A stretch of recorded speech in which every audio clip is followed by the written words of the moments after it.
Thank you so much for tuning in. This is attorney Matt Wayman here today to chat with you about 7 common trial objections. The first one we're going to chat about is hearsay. Hearsay is defined as an out-of-court statement offered for the truth of the matter asserted. It's a statement that is made to a witness outside of court that witness comes into court and repeats. An example would be, Dan told me that the light was green. Dan told the witness that outside of court. The witness then comes in court and repeats what Dan told the witness. It is hearsay. There's a general bar against hearsay. However, there are several exceptions to the general bar against hearsay that we won't get into now. The second objection we're going to be talking about is lack of foundation. Lack of foundation is when an attorney asks a question of a witness before establishing a fact that is necessary for that witness to answer that question. In practice, it's used when you know that a question is objectionable, but you're just not sure why. The third objection that we're going to be talking about is argumentative.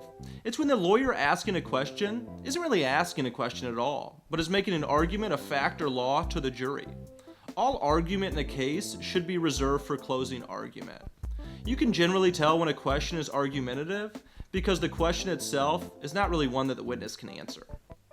The fourth objection that we're going to be talking about is relevance.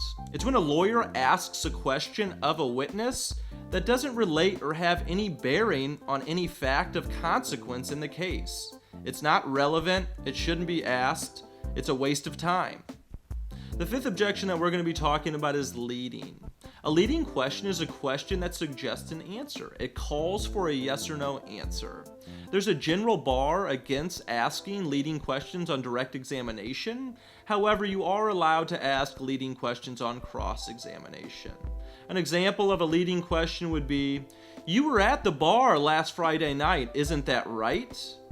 An open-ended question would be, "Where were you last Friday night?" The next objection we're going to talk about is a compound question. It's 2 questions posed as one question.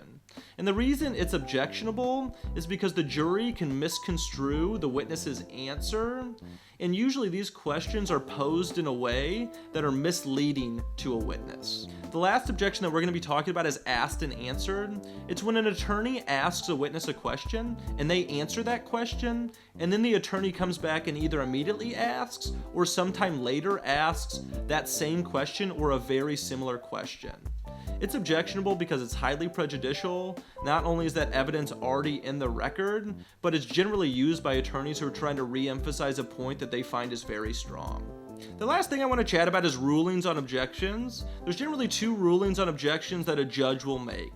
The first one is overruled, and that's where the judge does not agree that the question is objectionable and will allow the witness to answer that question.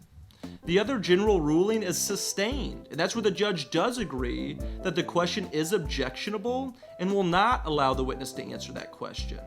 At that point, the attorney asking the question can either reword that question in a way that's not objectionable or just move on.